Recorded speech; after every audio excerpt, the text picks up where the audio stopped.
It's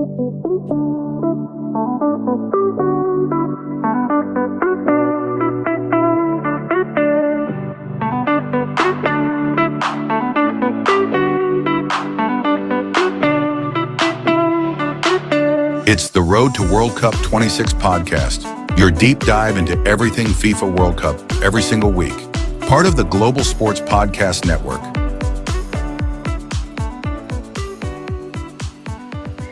It's the World Cup 26 podcast.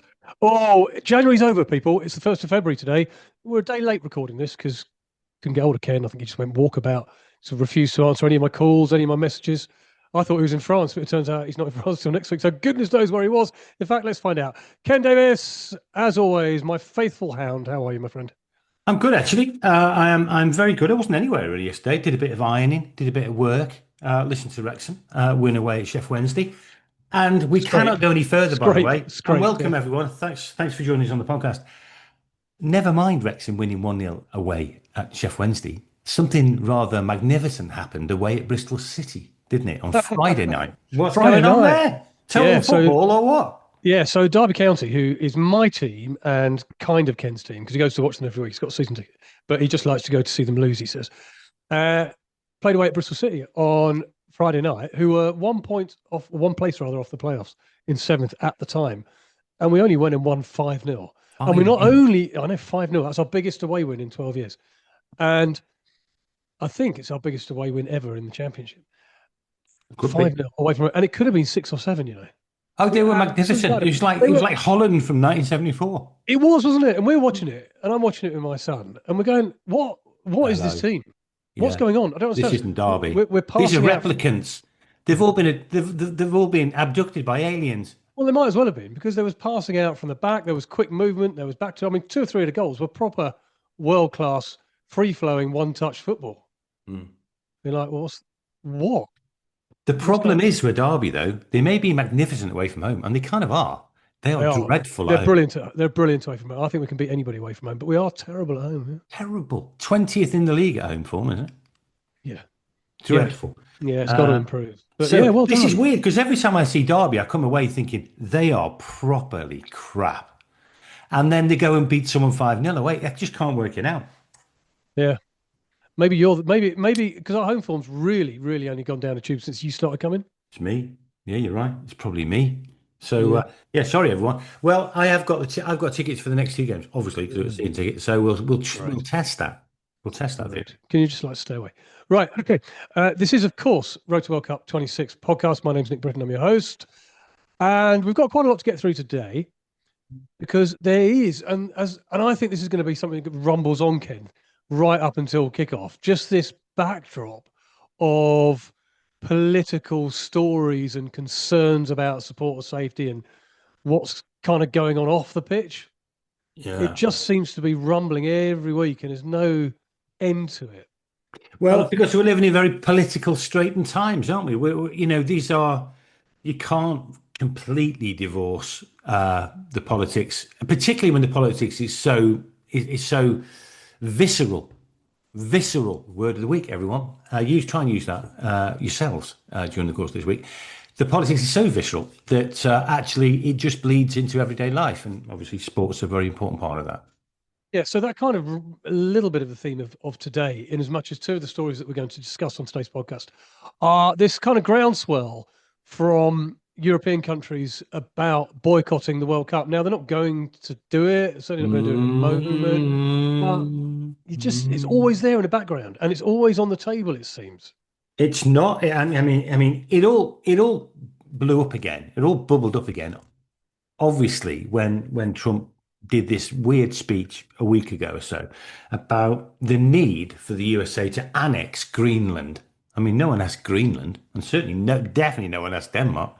So he made this big statement. I think it was Davos, this big speech where he says, right, it's ours, really. I don't care what you think.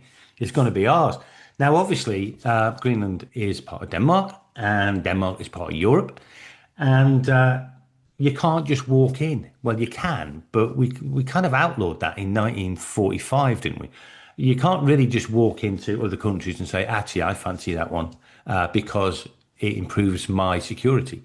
So obviously, this is a bit of a statement policy by the Trump administration. It's a big part of what they're trying to do.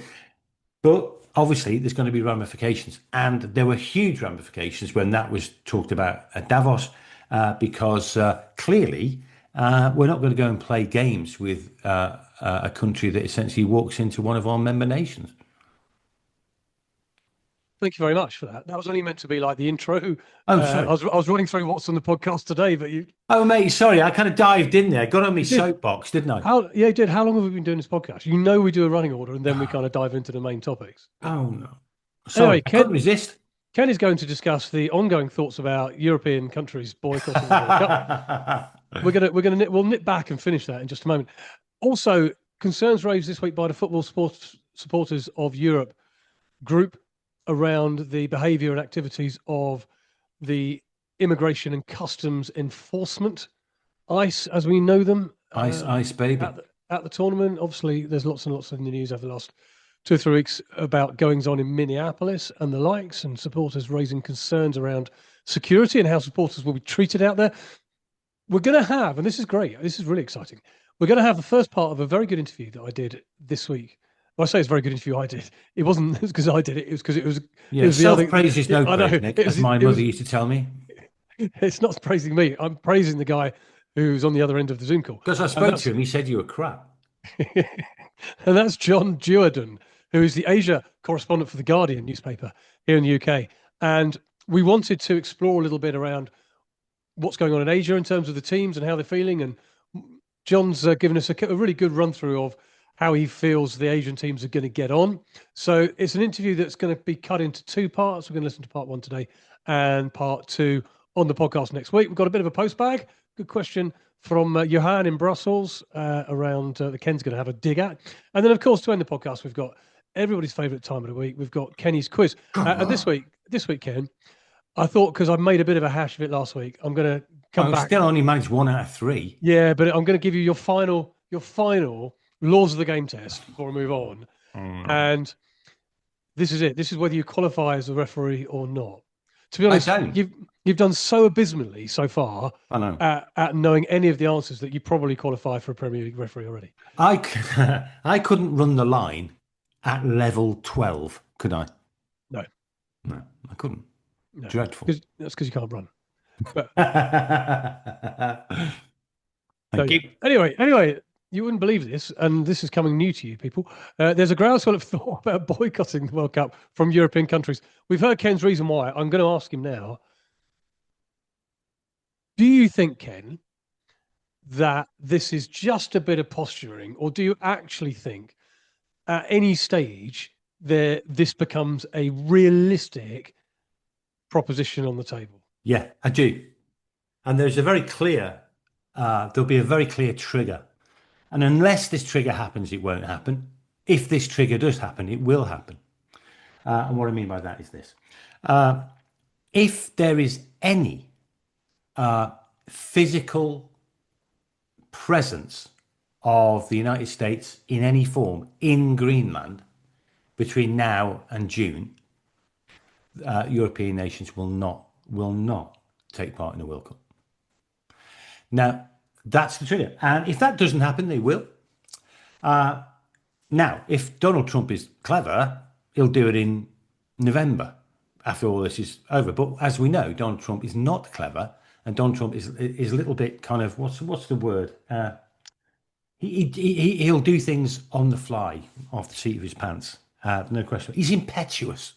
Impetuous is the word I was searching for. Yeah, I mean, this is a kind of narrative I see and hear a lot of. I'm gonna kind of flip the coin on this actually. Say he is incredibly clever because he deliberately says outlandish things in order to get what he wants. Yeah. And then when he gets what he wants, he just rows back on them. Yeah. So you know what? I'm not going to do that anymore. Yeah, he does do that. The problem with him, he tends to do the things he tends to do to spur that action, to be a catalyst for the action that then he can row back because he's got what he wanted. The initial trigger that he makes happen is so major. One of those initial triggers might be, hey, we've got special forces have landed in the capital of Greenland. What are you going to do about it? Oh, well, we might then now talk about, some kind of joint ownership of Greenland. Oh, yeah, we will let you buy it off us for $1 trillion. What the difficult thing to predict with Trump is the magnitude of his initial action. And, because saying you're going to put 100% tariffs on China or whatever, that's a pretty major initial action if all it was a catalyst for actually trying to get what you want. So my problem is he is impetuous, and the tendency is for him to overstep initially. Problem for this is starting like political podcast, but the problem for us and where Trump is kind of emboldened in this is, of course, when he did the things he did in Venezuela only a few weeks ago, he's got away with it, and getting away with it emboldens dictators. And Trump is a bit of a dictator, so he doesn't listen to anyone else. It's not a democracy in the White House, is it? He's going to do what he wants to do. So just to answer your question, if he decides to do something physical with Greenland, there's no way any European nation is going to take part in the World Cup. If he doesn't, and that's the way it looks at the moment, they will. And certainly the French are rowing back. There's a big call from the left, because in France, of course, the big left-wing parties, they're saying we shouldn't play, we shouldn't get involved. There's talk of that in Germany. Obviously, they're keeping a very close eye on it in Denmark. But I sense over the course of the last week or so, the steam has just kind of dissipated a little bit. Calmer heads are prevailing. And I think at the moment it looks like, the unifying force of the World Cup will continue. But there's a lot of moving parts on this, and it could change by the time we sit down next week. Well, you're listening to Road to World Cup 26 Politics Edition. When I say Road to, I'm going to just take out the word Road to World Cup, because this is just a political rant by Kenya. Yeah, this is a football podcast, just in case you were wondering where you've stumbled into. Let me ask you this then to close off this. If on a political sense, so the prime ministers of countries, to follow through your argument, decide that actually going to the World Cup isn't a good idea, what effect do you think that will have actually on the football federations, who just go, no, sod you, we're not missing out on the World Cup, thank you very much. And supporters have paid thousands of pounds already for tickets and travel and all that, they're not going to get back. No, we're going. You have your political discussions as you wish. And of course, here in the UK, it's a bit funny because we're in Europe, but not in Europe, if you like. Not in the European Union, certainly, but physically we are, and we're very closely aligned to Europe. And therefore, even if the prime ministers and presidents of European nations decide we don't think it's a good idea, that might not be enough to impact and influence the football federations. Now, just to finish off on that point, it was Germany this week who really brought this to the fore. The German Football Federation, the DFB, met and said, no, we're not going to have a boycott. This was raised initially kind of off the hoof by the vice president of the DFB, Oke Gertlich, but he's been put back in his box, and the federation has ruled against it, saying we believe in the unifying power of sport and the global impact that a FIFA World Cup can have. So they've rowed back pretty swiftly on this. Yeah. But according to you, the French have said there's no desire for a boycott. Yeah. But according to you, it might still happen. According to me, obviously that is where we stand today with the current situation. My point is that current situation could be radically different in 2 weeks' time. Yeah, that's fair. That's fair. I mean, on a kind of related note, and we'll try and keep this football related. It is football related, really. It is, but I don't want to get too intertwined with politics, because that's, unless we start a football politics podcast. That's a great idea. It's a good idea, to be fair. Football Supporters of Europe group have raised a lot of concerns this week around the behaviour in Minneapolis of the Immigration and Customs Enforcement, ICE as they are known, and we're all aware of what's been going on in Minneapolis. We know that, and they have essentially said, "Look, we've had no word about safeguarding here. We've had no word of security. We've not been given any reassurance whatsoever and said it was, and I quote them here, extremely concerned by the ongoing militarization of police forces in the US. And I think what they're getting at is if supporters, genuine supporters go over, I'm not talking about, illegal immigrants or anything like that. I'm talking about genuine supporters who've got all the right paperwork, who've got every right to be in the USA, how they're going to be treated in and around grounds if certain police forces or ICE or whoever decides that they don't like the way they're behaving. Do you see what I mean? Is that the root of all of this? And are they right to be concerned? What I'm making, and this is serious, is that when you get people from lots of different countries with lots of different cultures and lots of different, they don't quite understand what people are saying. That's not a good mix with the ICE, I should say, that we're seeing in Minneapolis, because there is the prospect of a ton of things going wrong there. If people think they're being disrespectful, or people think they're not following instructions, or people think they're doing something which is potentially threatening, someone's going to end up with a bullet in them.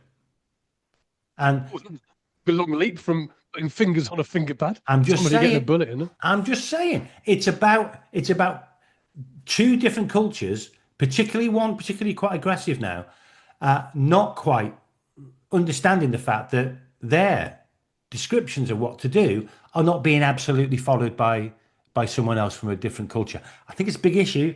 But I think the concern here, Ken, is around the potential for heavy-handedness for supporters who are just there having a good time. Yeah, exactly. And we don't want to see supporters. They might have had a bit too much to drink. They might not have done. They might just be partying. They might have just be doing whatever harmlessly.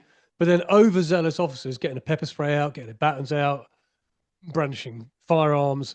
We just don't want to see. And I think that's the concern of the football supporters Europe. There's a couple of other quick points to make on this, which I should make.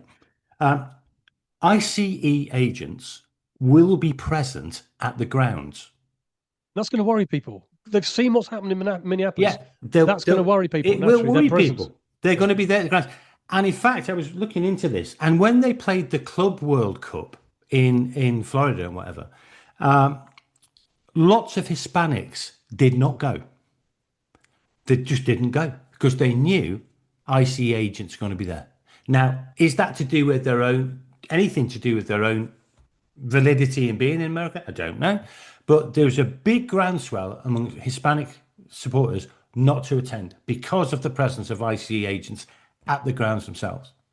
So that's an interesting thing just to keep an eye on in the US, particularly because football is so big amongst the Hispanic community. Yeah, I'd like to think, and this all sounds a bit negative and scaremongering. I think it'll be fine. I think it'll be a great World Cup, and America's a great place, and it'll all be all right. But it's just a shame that these things kind of keep rearing their heads all the time in the run up to this. And what we should be talking about is the world's greatest festival of football. Ken, give us an ad.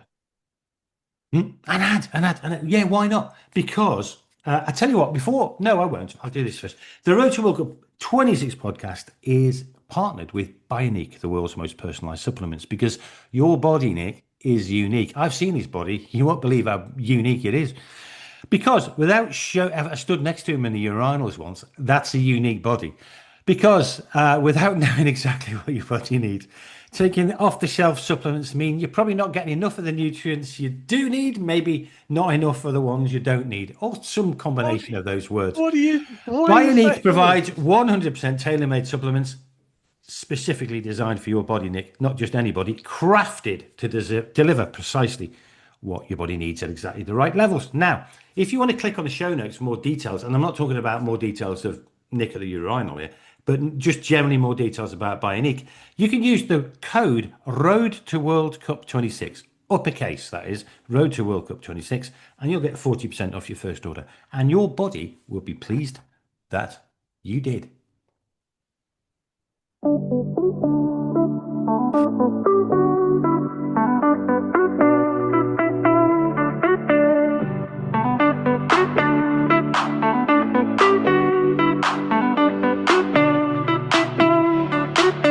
It's the Road to World Cup 26 podcast, your deep dive into everything FIFA World Cup every single week. Part of the Global Sports Podcast Network.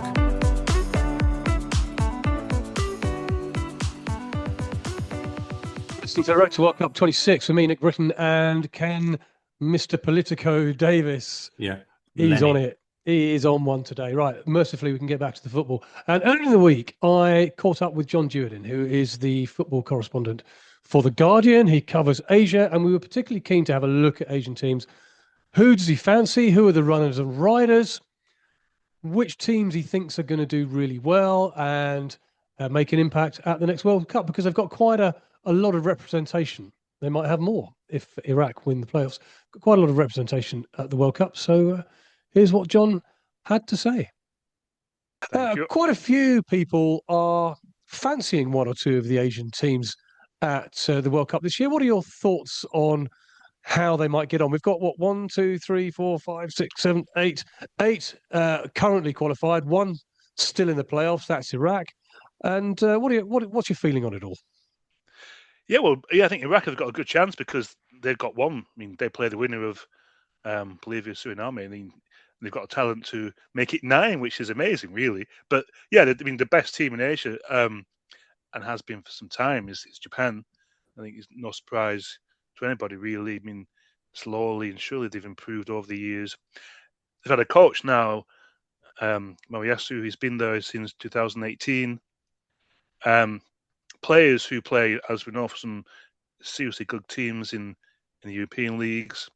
And I think in some ways not getting too guardian about it, or maybe in the past the toughest opponent has been themselves. But I think that's starting to change. I mean, there is belief, I think, in Japan that it's not just enough, not just qualify for the World Cup. I mean, in the past with Japan and South Korea, I think, and most of the 4 or 5 Asian teams that did qualify before, just to get out of the group stage was success. But now, certainly with Japan, there's talk about even winning it. But I think this time they've never been past the round of 16. They should have done a couple of times, but penalty shootouts and all that. But this time they want to get to the quarterfinals, and they can do it. I mean, they came back from 2-0 down to beat Brazil in October, the first ever win against Brazil. Head and shoulders might have gone a bit far, but clearly the best team in Asia. Qualification, they weren't stretched at all, which could be a bit of a weakness for them, which is why they're always desperate to play kind of good teams as much as they can. They can go far. I mean, they lack maybe top-class goal scorer, but the goalkeepers could be better, but pretty much everywhere else are looking very good indeed. And they've got strength in depth that no other Asian nation have. And it's interesting, I think, the first game, I think, is against the Netherlands at the World Cup, and that's a real test where I think in the past people would have been nervous about that, but now they're feeling that, we can beat the Netherlands and start with a statement win and go on from there.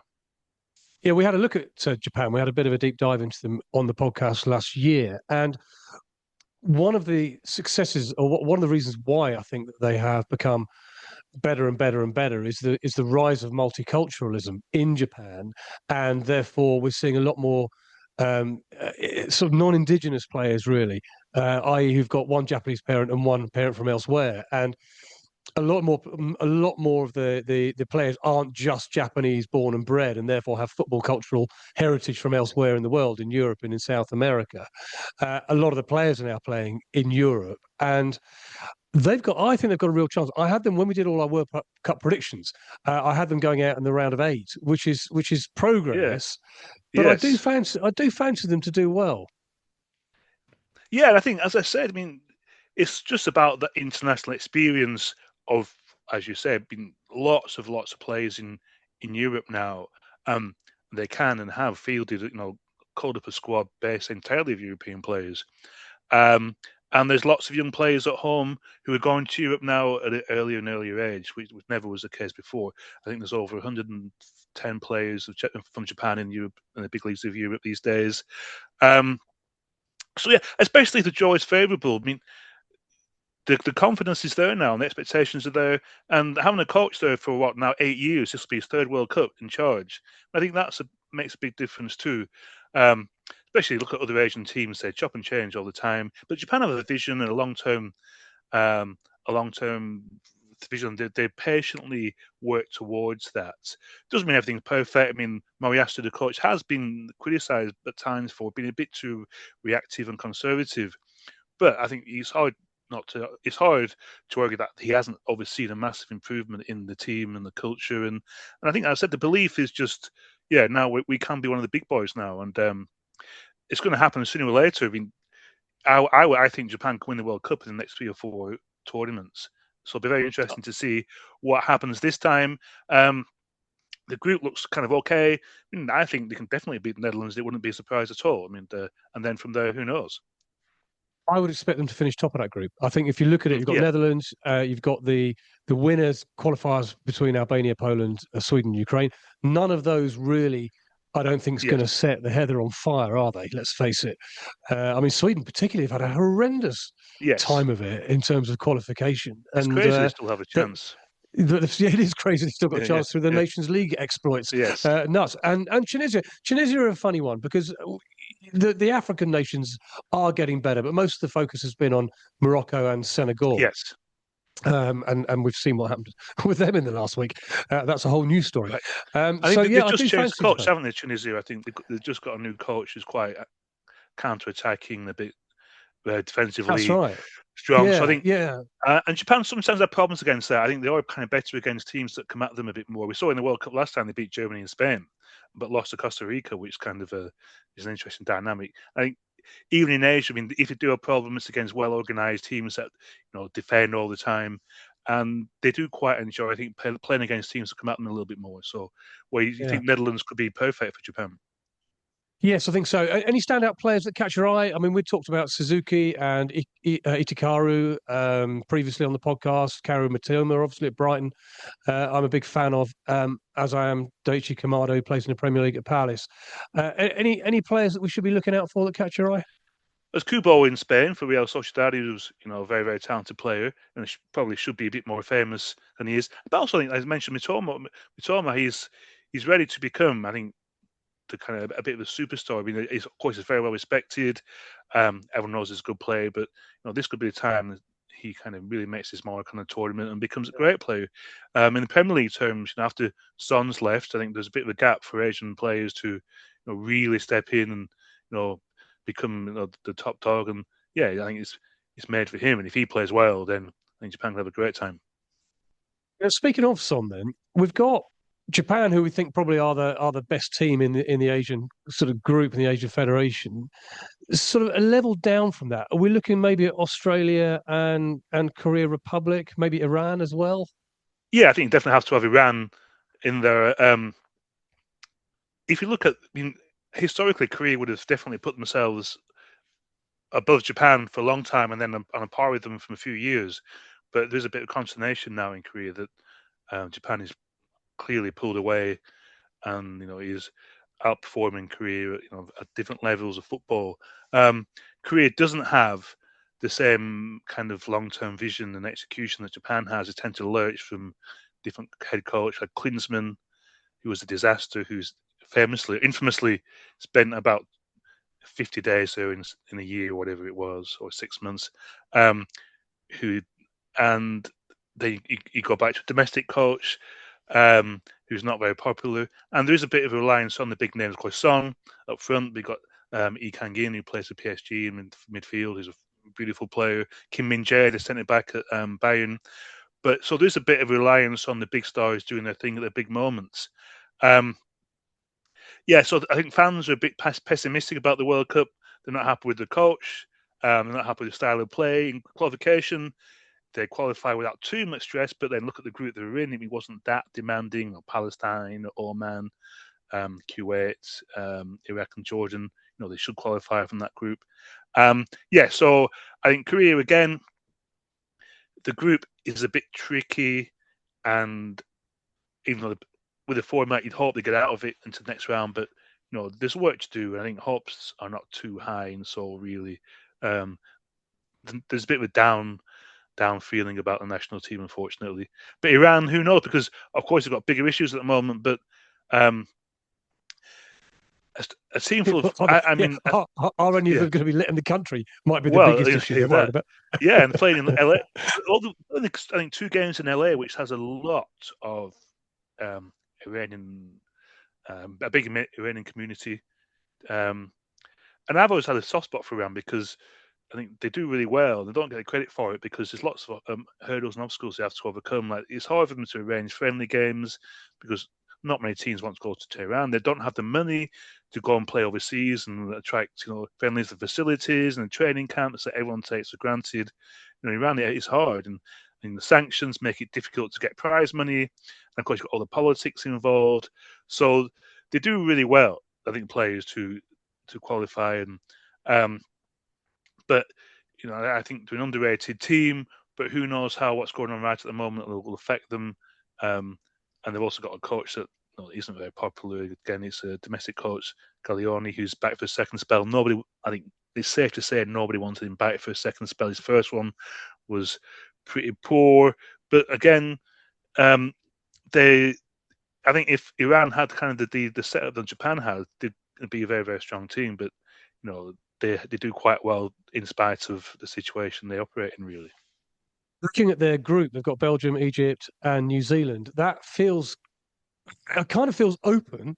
I think it feels like an open group. I think, given the form of all the teams involved, you'd fancy maybe Egypt to top the group. But to be honest, it kind of looks like a group that anybody could get through in.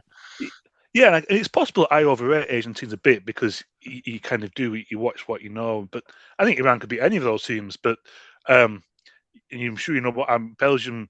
I don't watch them very often, but it seems like they're not quite as strong as they used to be. They're not. No, they're not at all.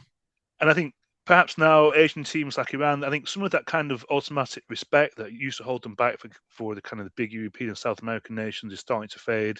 With Japan, it has, but I think with Iran too. So I think Iran can go into that game. Certainly think we can get something from the Belgians. And Egypt, who knows? I mean, I think I would think Iran could certainly win that, but I'm sure Egypt. I mean, look, they've had a good AFCON. Egypt, they've got to the semi-finals. I think people might have expected it was probably, I don't know, maybe semi-finals was about the best they were going to get because Senegal and Morocco are the best 2 teams in Africa. I don't think anybody's going to argue too much about that. But they're a good, strong side. Egypt's a bit of some turgid football, wasn't it? I think it might have been the best of games between Egypt and Iran. I mean, I'm not sure about that one. And New Zealand, I think, well, it should be. But I remember watching New Zealand in the 2010 World Cup. I saw them play in. It was against Italy when they drew 0-0. Didn't they draw all the games? Or they were beat? But so New Zealand probably, I think, it's a dangerous team to underestimate. So, I mean, you said, the issue with New Zealand. Yeah, the issue with New Zealand is whether or not Chris Wood's going to be fit, and he has missed. He's missed the majority of the Premier League season so far. And you look at qualification. All right, they're in Oceania, so they're going to qualify. And you would expect them to qualify. They're reliant on him for their goals. It's as simple as that. Yeah. He scores their goals, and he hasn't played pretty much all season for Nottingham Forest in the Premier League, and there's no suggestion that he's much nearer to fitness. So the clock is ticking here. But if he's not fit for the World Cup, that's going to be a huge blow for New Zealand. Okay, so that was part 1 of my conversation with John Duerden. The second part we shall run next week. But Ken, from what John was saying there, quite fancies, Japan, and there's a good opportunity for Asian teams to make an impact here, or not? Do you not think so? No? I don't think so. I mean, I bow to his knowledge, obviously, because he's extraordinarily well versed in all things Asian football, and I'm not. So he's definitely got an advantage over me on that. But they never quite, do they? They just never quite. And I don't think this time will be any different, really. I think with it being played in the US, if it was being played in the Far East, I think, definitely. But I think it would be played in the US. I can't see any Asian team getting into the semi-finals, put it that way. No, I think that'd be a stretch. But then semi-finals is a big ask, isn't it? You've got 4 teams in it out of 48, so that's a big ask. But but they're a big confederation, but they lack the killer instinct. Yeah, well, we shall see. Anyway, part 2 of that interview coming up next week. We've got before we move on to the final bit, which is Kenny's quiz. No, there's something else I want to talk about. It? Oh, what do you want to talk about now? No, we can talk about it. We'll do Johan first, and then we'll talk about something else. All right, okay. Johan in Brussels has asked us, he's written in, thanks, Johan, nice to hear from you, which team outside the top 50 rankings is likely to make the greatest impact? I wonder if Ken can answer this without making a joke about the word ranking. No, I don't think I can, because I know. I mean, I don't really look at this, but you're concerning yourself with ranking all week. But I will. I think my guess is this. I'll tell you now. The first thing we have to do, children, is to define the word impact, don't we? Doesn't mean they're going to win it necessarily. I would define impact in these 3 ways. I think what we're looking for here is they've got to be a kind of unexpected team. If they're outside the 50, I think there's a good chance of that. I think they're going to be the team that everyone kind of falls in love with and has, everyone supports their own nation, but everyone has a second team at the World Cup generally. And I remember going back to 1978, my second team was Peru. So I was delighted when they beat Scotland. Everyone's got a second team. So they've got to fall into the bracket. They end up being everybody's darling, everybody's favourite second team. And I think thirdly, they've got to have the ability to cause an upset. So if you're outside the top 50, you're an unexpectedly good team, you play free-flowing football, you nearly or do cause an upset, and everybody falls in love with you because you're just charming. That's the kind of team I'm talking about. So which one of them is going to be, which one outside the top 50 is going to fit those criteria? Nick, can you guess? Let me have a think. Cape Verde. Yes. Capo Verde. Cape Verde are going to be everybody's darlings. Let's put this into context. At the start of the century, around your 40th birthday, Nick, they were 182nd in the rankings. There's only 200. 182nd. By 2015, they got to 27th. Amazing. Now they've fallen back a bit now. They're 67th. But they had an amazing run in the African Federation qualification process. They absolutely deservedly to be at the World Cup. So they're a tiny nation, the second smallest nation ever to be represented at the World Cup. There are more turtles than people. I don't know that. I just made that up, but I bet it's true. And now I've said that, it's going to be on ChatGPT and everything. There are more turtles than people in Cape Verde. I don't know. But anyway, they are going to be the stars of the World Cup and everyone's going to love them. They are in the group with Spain, Saudi Arabia and Uruguay. I guarantee they're going to win one of them. And I guarantee they're going to draw one of them. And they're going to go through to the second round. What do you reckon, Nick? It was good. I was just checking. The answer is no. There are far more people living in Cape Verde than turtles, including hatchlings. You just ChatGPT that. Yeah. So Cape Verde's total human population is around 520 to 530,000. Right. And there's 26 turtles. Turtles in Cape Verde. Even though it is an important nesting ground for sea turtles, especially loggerhead turtles. Yeah. With tens of thousands of nests recorded each year. Yeah, all right. You've got five hatchlings per nest. I think I win. Yeah. So conservation efforts have resulted Millions in of turtles. 150,000 hatchlings released in one recent season. I think I win then. But let's be honest, no, we're not saying 150,000 babies were born in Cape Verde, do we? We're saying the total number of people alive in Cape Verde is 500,000. I'm telling you, there's more than 500,000 turtles alive in Cape Verde. No, there aren't, because most hatchlings don't survive. So out of every 1,000 hatchlings, only 1 or 2 survive. That's it, to adulthood. That's it. So that's a sad note to finish the podcast on, isn't it? Yeah. So in answer to your question, no, there aren't more. That is, that's on the flag of Cape Verde. It's like green, red, and black, and a dead turtle. lying on his back. Like this. Sorry, so that was completely random. I'm sorry about that. But Cape Verde are going to be the team of the team of the Yeah, tournament. that's fair enough. I think you made a strong argument there, my friend. So thanks, Thank you. Johan. I hope that satisfies your question, and I hope you agree. Or indeed, if you don't, please let us know at road to World Cup 26 at gmail.com. World to World Cup 26 at gmail.com is our email address. Do drop us an email. Lots of you are dropping us emails, which is great. Most of them are nice. We're going to finish the quiz. We're going to finish the podcast with Kenny's quiz. Well, go on then. We won't talk week, about mate. this third point then if you don't want me to. I think. Oh God. Well, all right. Well, what do you look? I don't know what this is because it's not on our running order. So It is politics. we talked about it actually in passing earlier on about there's going to be rules on political messages. FIFA got rules against displaying political, religious, or personal messages, and it's going to be strictly prohibited. Now, I kind of get it with political messages. I kind of get it with religious messages. I don't really get it if someone wants to raise their shirt and it says, "Thanks, Mum, for everything," when he's just scored the winning penalty at the World Cup final. What do you reckon? I suppose the issue is what counts as messaging, what doesn't count as messaging.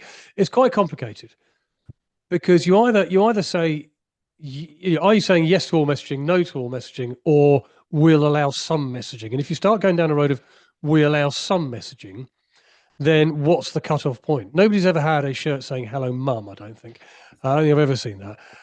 But they do have shirts saying, for you, Granddad, or if somebody's just had a baby or this, that, and the other. They do have that.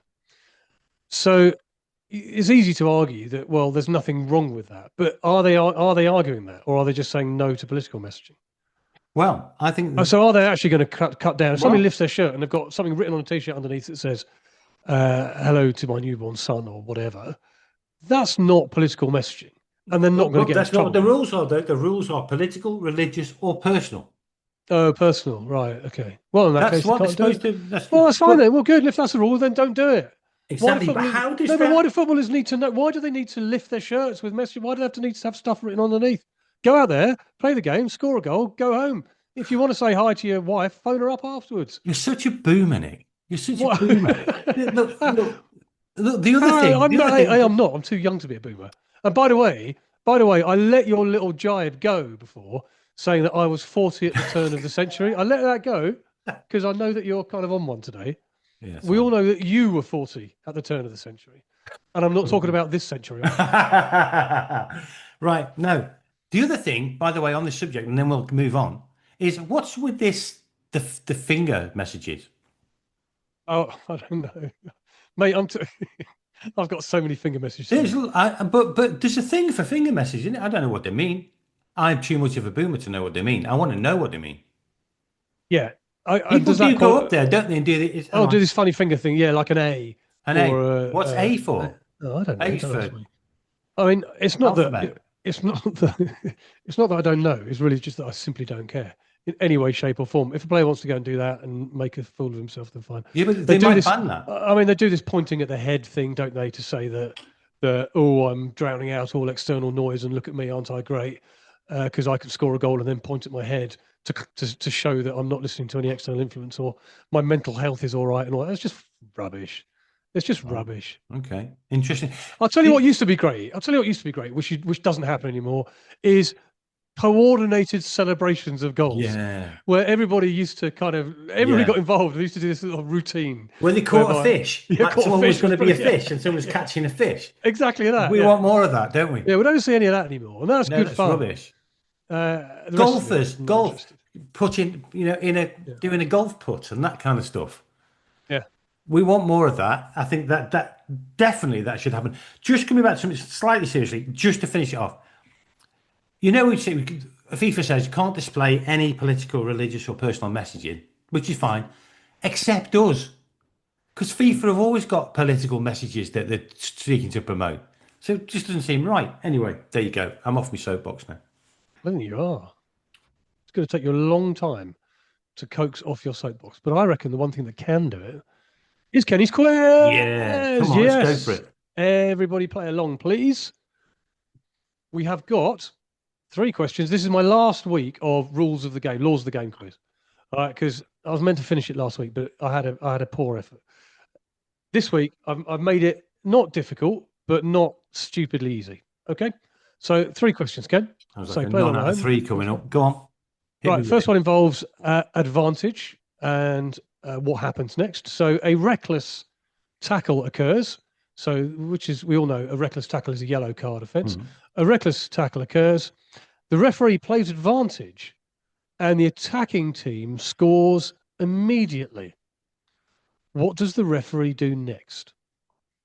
Awards the goal, gives a yellow card to the person who was. Now, was the reckless tackle by the attacking team or the defending team? No, by the defending team. Well, By the the goal stands. Referee then books the player who was guilty of the reckless tackle.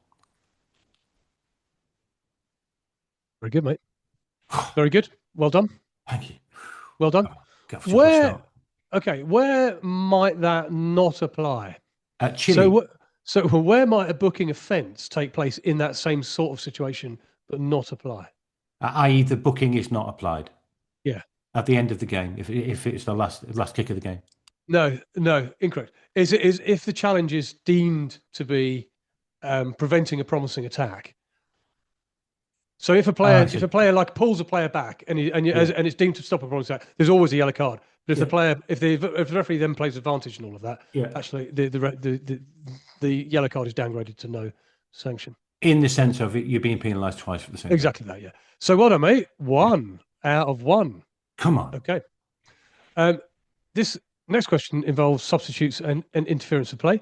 So a substitute warming up at the side of the pitch, as they often do, kicks a ball onto the field and stops a promising attack. What does the referee do?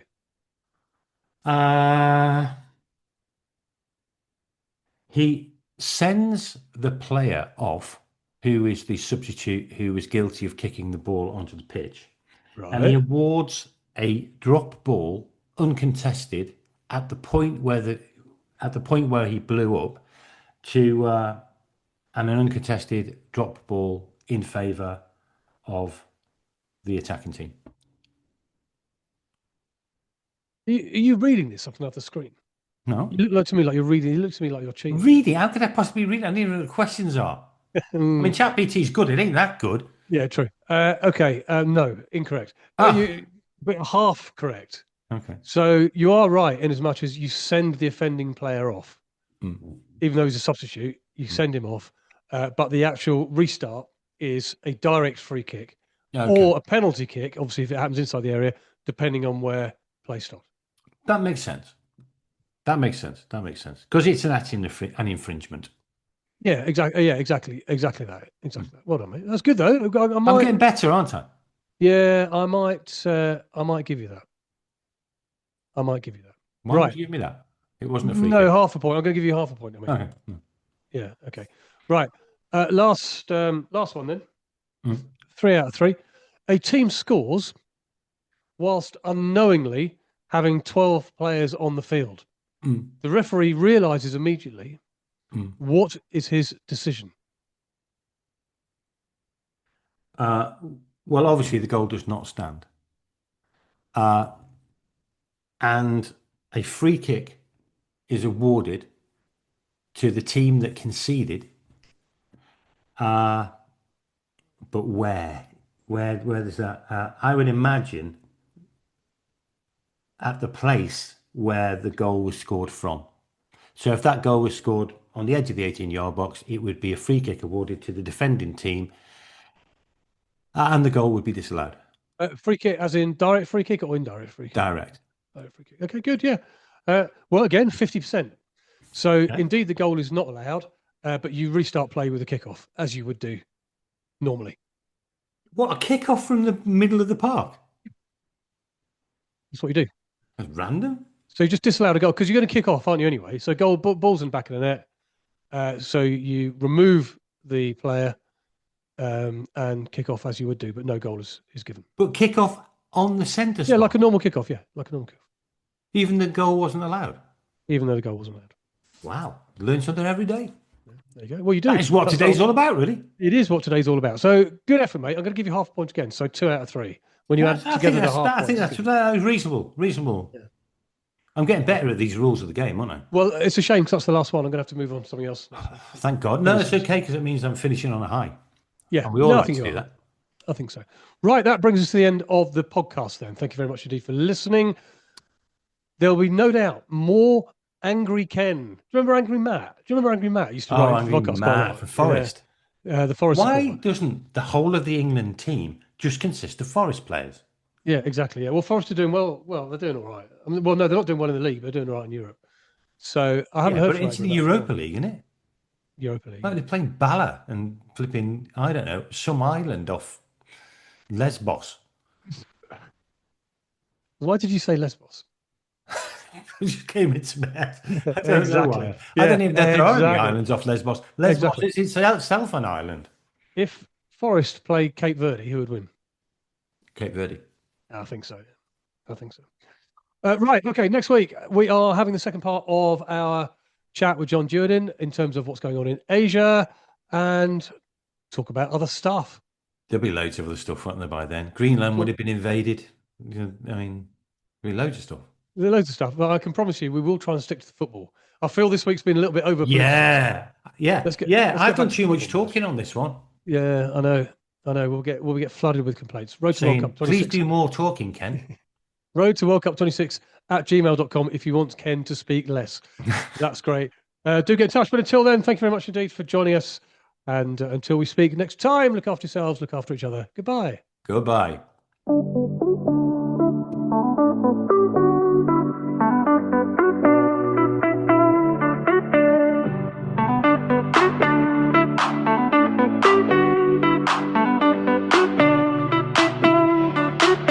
It's the Road to World Cup 26 podcast, your deep dive into everything FIFA World Cup every single week. Part of the Global Sports Podcast Network.